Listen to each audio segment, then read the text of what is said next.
Hello, I'm Brian Fox. Welcome to I Hate Rock Music, and this video is going to be about a San Francisco band called Hammer.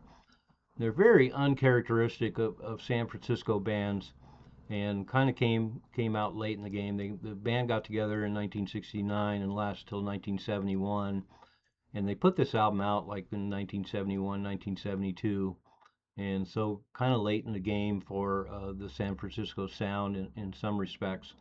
A lot of the big San Francisco bands had become national acts by then. Jefferson Airplane and Hot Tune and the like, and Quicksilver Messenger Service. But Hammer was pretty great. I remember buying it in cutouts, and I liked it a lot. I thought it was going to be a lot heavier with a band name like Hammer, and it's got a really striking cover. But that said, over the years, I've grown to appreciate it for what it is, and it's pretty high-powered classic rock with some heavy organ playing, which is excellent. And they've got some Afro-Cuban rhythms to them, Latin rhythms kind of injected into what they do. And there's some ballads on there that are pretty good. They're actual rock ballads. The singer, John DeRoberts, has some issues. For the most part, he carries the band pretty well, but he tries to get into the high register, and he struggles with some of the high register. When he's more relaxed on some of the easier going material, he's pretty decent, but he still has some limitations. And but he's the only person in the band that really has a fault per se. The rest of the band is John Guerin on drums, Norman Landsberg on keyboards, Richie McBride on bass, and Jack O'Brien on guitar, and they are a smoking band. When you hear the full speed rock songs on this Hammer record, they're full on, and the high level of musicianship. Not surprising that a lot of them went on to other bigger things. John Guerin actually played on the Zapp albums Lumpy Gravy, Hot Rats, and Chunga's Revenge.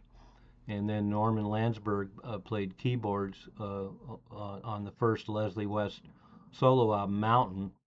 And Jack O'Brien did some work with Country Weather.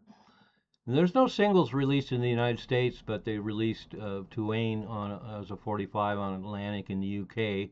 So they did get some exposure overseas. I don't really know if they did any national touring, but one reason why they had success is Bill Graham really liked them, so they were played really prestigious gigs at the Fillmore West and the Fillmore East, and he's the one that set them up on the San Francisco label, his label distributed by Atlantic, and so they definitely had some backing, but apparently they didn't get that much airplay, and there wasn't that much promotion other than Bill Graham giving them gigs.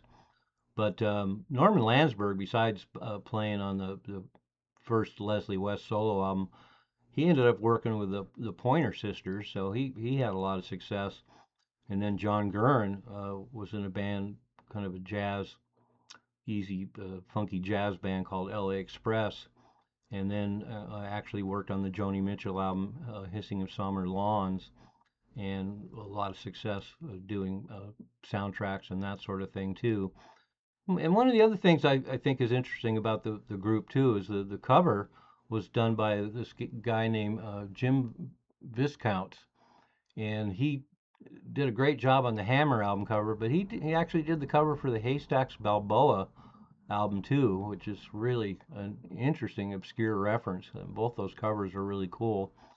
And then to add to my great lost albums that I still dream about, Hammer apparently recorded an entire second album, and I would love to hear it. By that time, it would have been 1972. They could have gone either way. They could have gone and gotten much better and more fiery, if that's possible, or they could have wimped out. So it's hard to say. But in this day and age, with all the interest in 60s and 70s rock, I'm really surprised nobody's released the second Hammer album. But I can recommend it if those of you who've heard like the Detroit album, Mitch Ryder's band, just called Detroit, that was released on Paramount Records, I think about 1972. Um, This band kind of has that kind of sound with that big Hammond organ sound, and just a smoking rhythm section. And Jack O'Brien's a really great guitar player, so the band is really solid. The material's really solid, even the slower material. And the only fault whatsoever is John DeRoberts on vocals. Generally, he's pretty good and he carries the band pretty well.